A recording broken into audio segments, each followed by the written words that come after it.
નમસ્કાર દર્શક મિત્રો, હું છું રૂપલ વણિચિયા. સંપૂર્ણ ન્યૂઝમાં આપનું સ્વાગત છે. સ્થાનિક સ્વરાજ્યની આવનારી ચૂંટણીને ધ્યાનમાં રાખીને પાલનપુર શહેરમાં સંવેદનશીલ ગણાતા મતદાન કેન્દ્રોનું જિલ્લા પોલીસ વડા પ્રશાંત સુંબે સ્થળ પર જઈ નિરીક્ષણ કર્યું હતું. આ દરમિયાન પાલનપુર સિટી હાઈસ્કૂલ ઢુંડિયાવાડી સ્થિત SN કોઠારી પ્રાથમિક શાળા સહિતના વિવિધ મતદાન મથકોની મુલાકાત લેવામાં આવી હતી.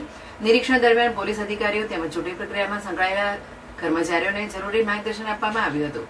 આ પ્રસંગે નાયબ પોલીસ અધિક્ષક જે ગામિત, પૂર્વ પોલીસ મથકના PI MJ ચૌધરી અને પશ્ચિમ પોલીસ મથકના PI RK પટેલ સહિત પોલીસ સ્ટાફ ઉપસ્થિત રહ્યો હતો. ચૂંટણી દરમિયાન કાયદો અને વ્યવસ્થા જળવાઈ રહે તેમજ શાંતિપૂર્ણ અને 100% મતદાન થાય તે માટે સુરક્ષા વ્યવસ્થાને વધુ મજબૂત બનાવવાની સૂચનાઓ આપવામાં આવી હતી.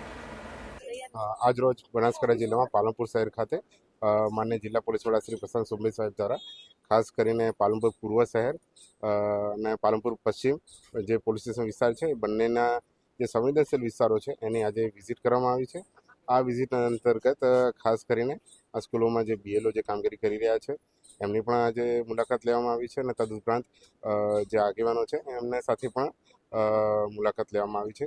ખાસ કરીને માન્ય જિલ્લા પોલીસ વડા દ્વારા કાયદો વ્યવસ્થાની પરિસ્થિતિ જળવાઈ રહે અને આવા સંવેદનશીલ વિસ્તારોમાં જે ખાસ કરીને ચૂંટણી પંચ દ્વારા ખાસ કરીને જે 100% મતદાનની જે પહેલ કરી છે એ પ્રમાણે તમામ સંવેદનશીલ બૂથોમાં પણ 100% મતદાન થાય અને તમામ પાલનપુર શહેરના તમામ બૂથો પર 100% મતદાન થાય એ માટે બનાસકાંઠા પોલીસ કટિબદ્ધ છે અને હાલમાં જે પણ ઇસમો લાંબા સમયગાળાથી અને છેલ્લા 10 વર્ષમાં જે ગુના આચરેલા છે એના પર અટકાયતી પગલાંની કાર્યવાહી થઈ રહી છે.